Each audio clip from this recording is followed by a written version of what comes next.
जनता party Kanpur दक्षिण जिला और उसके मंडल छावनी की आज संपन्न हो रही इस कार्य समिति बैठक, इसका ये द्वितीय सत्र है और इस सत्र की अध्यक्षता हमारे मंडल अध्यक्ष रामशंकर जी कर रहे हैं, जिन्होंने अभी अभी दूसरी बार परिचय दिया। एक कड़ी में अतिथियों का परिचय पहले हो चुका था। हर तरह के हमारे बीच में तृतीय सत्र के मध्य में इस जिले की अध्यक्षता डॉक्टर बीना आर्या जी आई, जिनके साथ मुझे कई वर्ष कानपुर बुंदेलखंड क्षेत्र में साथ में क्षेत्र की टीम में पदाधिकारी के रूप में काम करने का सौभाग्य प्राप्त हुआ। हमारे बीच में आदरणीय रघुनंदन जी भदौरिया है, जो कि यहाँ के छावनी के विधायक तो रहे ही हैं, लेकिन केवल किसी विधानसभा जिले क्षेत्र या ऐसे एक छोटे नहीं, हर जगह में सुटीले अंदाज के लिए जब भी आप इनके विषय में चर्चा करें तो सुटीले अंदाज के लिए जाने जाते हैं। हमारे जिले के महामंत्री राम बहादुर यादव जी उपस्थित हैं, वंदना गुप्ता जी जो जिले की मंत्री हैं और इस मंडल में समन्वयक के रूप में जिले से काम देते हैं, और सामने हमारे जो सभी वरिष्ठ जन बैठे हैं और जो नए कार्यकर्ता मुझे दिख रहे हैं, काफी लोगों का परिचय प्रबोध जी ने सभी का नाम दिया, तो मैं उन्हीं से उसी कवि को जोड़ते हुए अपना संबोधन आगे से प्रारंभ करता हूँ। मेरा निवेदन है कि जो ये कुर्सियां खाली पड़ी है, थोड़ा एक तो पंक्तिबद्ध हो जाए और कुर्सियों पर आगे आकर के बैठ जाए, जिससे ये बैठक का स्वरूप करके एक साथ आ जाएंगे आगे। और दूसरा ये जो खंभा बीच में आ रहा है, ये बाधा बन रहा है, तो लोग इस कमरे के पीछे उनको थोड़ा दाएं बाएं हो जाए, जिससे मैं उनको देख सकूं। और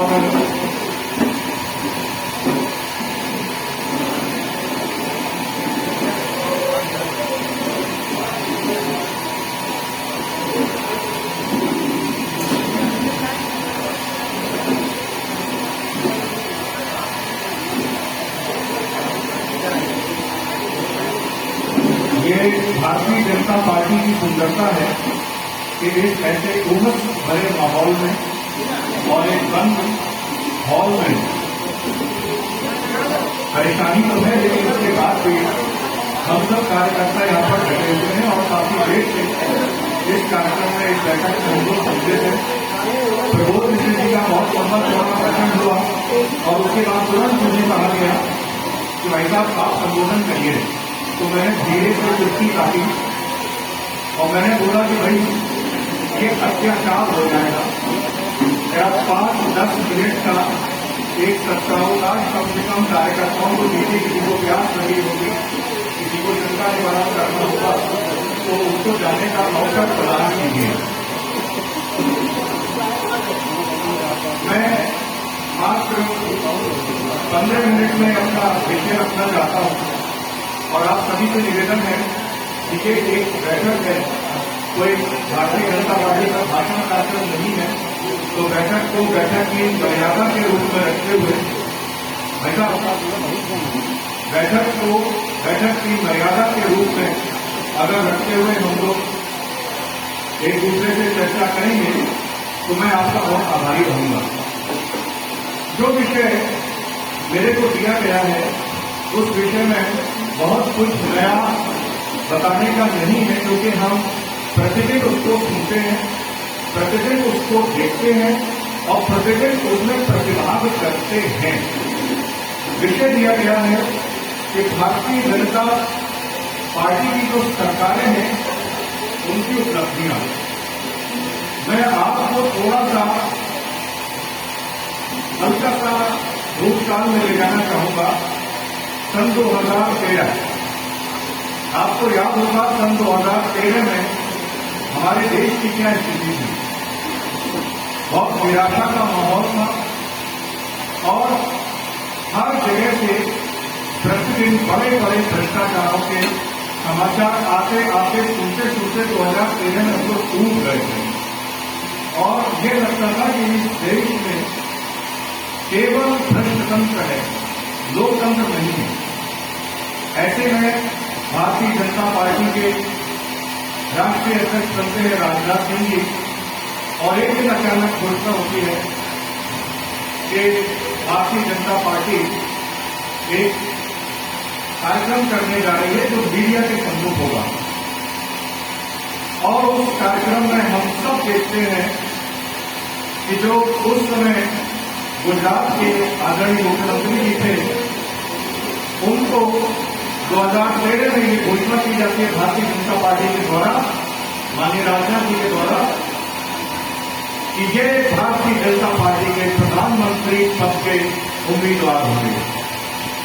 और मुझे अच्छी तरह याद है जिस दिन ये घोषणा हुई क्षेत्रीय कार्यालय में हम लोग जब इकट्ठे हुए और चारों तरफ से जो समाचार आ रहे थे और चारों तरफ से जो वातावरण था वो ऐसा लग रहा था कि जैसे उनको भाजपा के द्वारा प्रधानमंत्री पद का उम्मीदवार न बना के देश का प्रधानमंत्री ही बना दिया गया हो।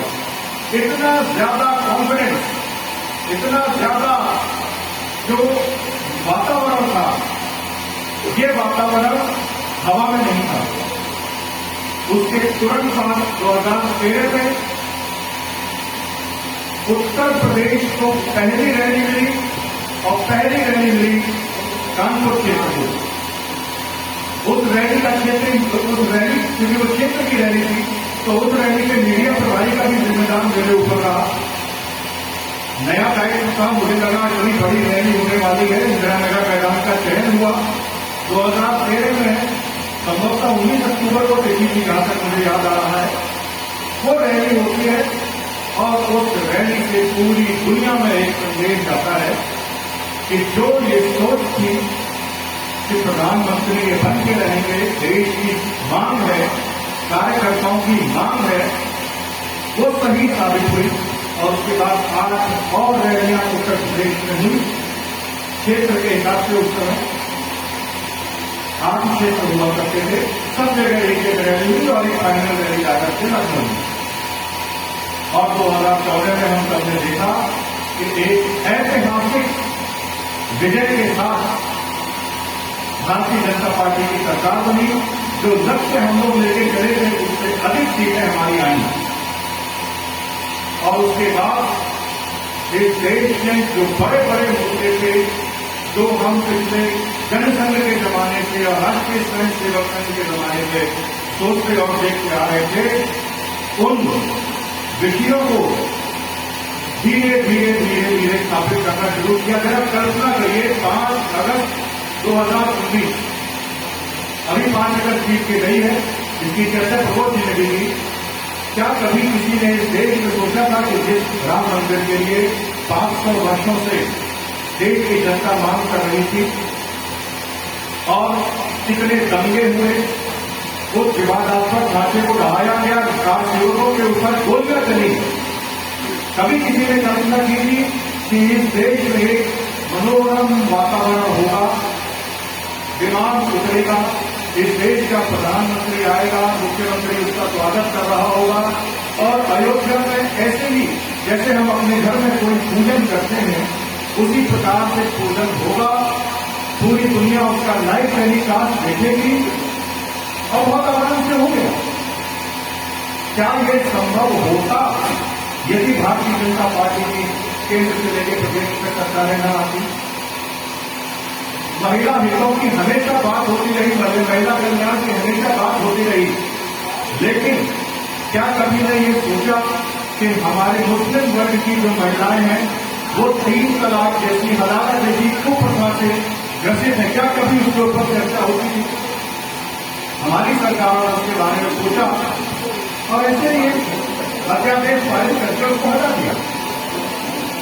कश्मीर भारत का होते हुए भी ना तो मैं वहां जाकर के जमीन खरीद सकता था, ना मैं वहां जाकर के व्यापार कर सकता था और आतंकवाद हमेशा वहां हावी रहता था। पाकिस्तान का कोई नागरिक कश्मीर की किसी महिला से विवाह करता था और भारत की नागरिकता ले लेता था क्योंकि वो कश्मीर का नागरिक हो जाता था। ये वहां का नियम था। आप जरा कल्पना करिए कि क्या कभी हम सोच सकते थे कि ऐसे ही एक दिन 370 और उसकी उपधारा 35 से जो गलत तरीके से संविधान पर लगाई गई थी, सरकारें आएंगी और उसको हटा देंगी। इतने बड़े बड़े विषय, नोट बदली का हमने कार्यक्रम देखा, तब कहते थे कि ये नोट बदली से कोई लाभ नहीं हुआ। आज भी एक एक, दो दो, तीन तीन, चार चार, पांच पांच साल बाद जाकर के 100 करोड़ की पुराने नोटों की नकदी निकल करके आती है। और आप कल्पना करिए कि हमारी सरकार ने इतने काम किए हैं, वो सूची है, मैं वो सूची भी पढ़ सकता हूं, लेकिन मोटे मोटे तौर वो आप लोगों ने भी तो सुनी हुई है। आप उत्तर प्रदेश की बात करिए, हम लोग बहुत शॉर्ट टर्म मेमोरी के होते हैं, पुरानी बातें जरा याद कम रहती हैं। जरा याद करिए, आपके इस शहर में बिजली न मिलने के कारण सड़क जाम होता था, बिजली न मिलने के कारण अधिकारियों के घरों में पथराव होता था। मेरे घर में स्वयं 4 बार पथराव हुआ। मेरे पिताजी बिजली विभाग में अभियंता थे, रिटायर हुए कैप्टन थे। मेरे घर में स्वयं 4 बार बिजली के लिए पथराव हुआ और आए दिन सरकारी गाड़ियां चला दी जाती थी। इसलिए जरा कल्पना करिए, कोई बहुत पुरानी बात नहीं है।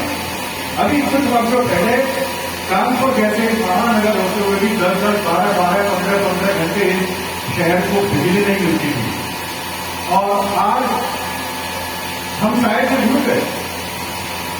इसी प्रकार आप सड़कों की अगर बात करिए तो मुझे याद है कि कानपुर बुंदेलखंड क्षेत्र के बांदा में हम लोग जाते थे।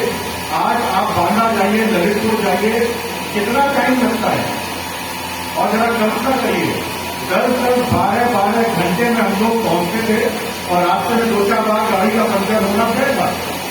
जरा आप कल्पना करिए, आज आप 3 घंटे, 4 घंटे, 5 घंटे, 6 घंटे में उन जगहों पर पहुंच जाते जहां 10-10, 12-12 घंटे लगते थे। और जिस प्रकार से आज कानपुर में एक ऐतिहासिक रूप से मेट्रो का काम हो रहा है, आप जरा कल्पना करिए, इस चीज को लोग स्टडी कर रहे हैं कि क्या इतनी तेजी से, जब कानपुर में मुझे याद है मेट्रो के प्रोजेक्ट की बात आई, जब इस शहर में मेट्रो की बात आई तो लोगों ने कहा ये बहुत कंजेस्टेड शहर है, यहाँ पर तो कुछ काम नहीं भी होता तो भी जाम लगा रहता है। तो जरा कल्पना करिए कि मेट्रो जब बनेगी तो किस प्रकार से आफत होगी। हम सब देख रहे हैं, मुझे याद है मैं IIT के उस कार्यक्रम में था, संभवतः जिला कलेक्टर भी वहां आई होंगी, जब आदरणीय मुख्यमंत्री जी बाबा भी हमारे आए और उन्होंने जनवरी में 2019 की बात है, 2019 में उन्होंने कहा कि 2 वर्ष और कुछ समय के अंदर मुझे यहाँ पर मेट्रो चलती दिखनी चाहिए। अगली जो सरकार हमारी रिपीट होनी चाहिए, उसके पूर्व मैं चाहता हूं कि कानपुर में मेट्रो चले। तो हम लोगों को बड़ा आश्चर्य हुआ कि दिल्ली में मेट्रो बनी 4-4 साल लगे, और भी जगह बनती है, समय लगता है, तो कैसे ये काम होगा। पर पहले चरण का काम आप देखिए, दूसरे चरण का शुरू हो चुका है और उतनी तेजी में। और उस समय जब ये कहा और वहां के अधिकारियों ने और हमारे लोगों ने, हमारे केंद्रीय मंत्री हरदीप सिंह पुरी जी थे, वो आए और जब उन्होंने कहा कि हाँ ये काम होने लगेगा, हो जाएगा, तो बड़ा आश्चर्य हुआ। आप ये देखिए कि हमारी केंद्र की सरकार ने, प्रदेश की सरकार ने जो काम किए, अब कुछ काम करने के लिए, ये कहने के लिए विपक्षियों के पास मुद्दे नहीं है कि हम सरकार में आए तो हम ये करेंगे। और जिन जो कहकर के वो जिन बल पर आते थे वो उसको छोड़ चुके हैं, अब वो भी वही करने लगे हैं। कोई अपने को जनेऊधारी बता रहा है, कोई बाबा शिव के धाम जाकर के अब वो सब कर रहा है जो हम करते ही हैं, करते थे और करते रहेंगे। जो हमारी सामान्य दिनचर्या में है, हमने कभी उसके आधार पर राजनीति नहीं करी। हम अपने धर्म और संस्कृति के लिए जागे हुए हैं और वो करते ही रहेंगे। किसानों की अगर हम बात करें, आपको याद होगा इस देश में राजीव गांधी जी प्रधानमंत्री बने तो उन्होंने कहा कि मैं जब दिल्ली से 1 रुपया भेजता हूं तो 15 पैसे पहुंचता है। कोई नई बात नहीं, आप सबने सुनी होगी।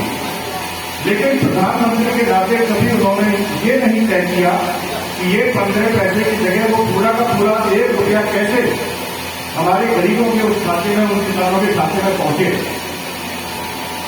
डायरेक्ट बेनिफिट ट्रांसफर यानी सीधे खाते में पैसा, ये योजना बनी।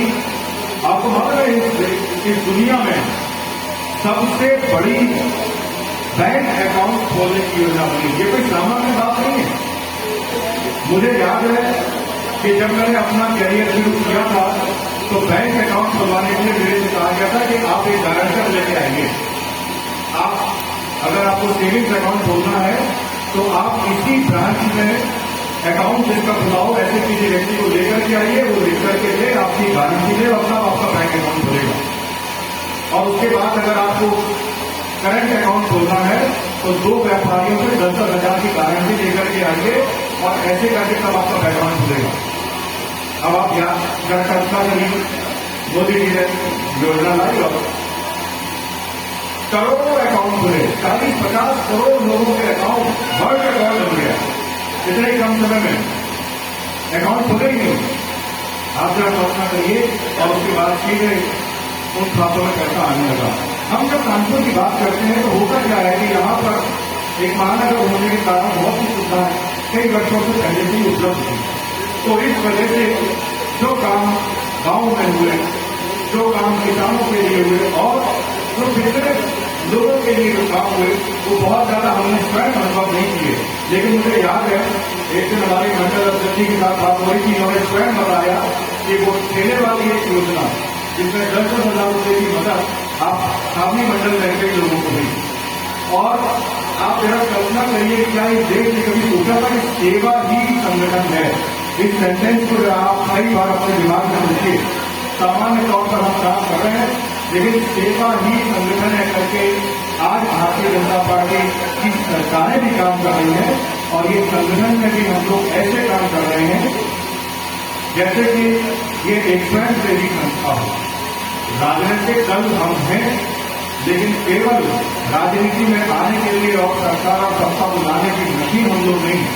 हम सरकार में आए हैं, हम सत्ता में आए हैं, हम सेवा करने के लिए आए हैं और वैसे ही काम कर रहे हैं। जब हम इन सब कार्यक्रमों की चर्चा करते हैं, आपस में बैठते हैं, बात करते हैं तो हमें लगता है कि नहीं, बात तो सच है, काम तो हुआ है, काम होगा, काम होता रहेगा। और आप सभी कार्यकर्ताओं के बल पर हम सबको ये आत्मविश्वास है कि पुनः भारतीय जनता पार्टी की सरकार है, आती रहेंगी, आती रहेंगी। बहुत बहुत धन्यवाद।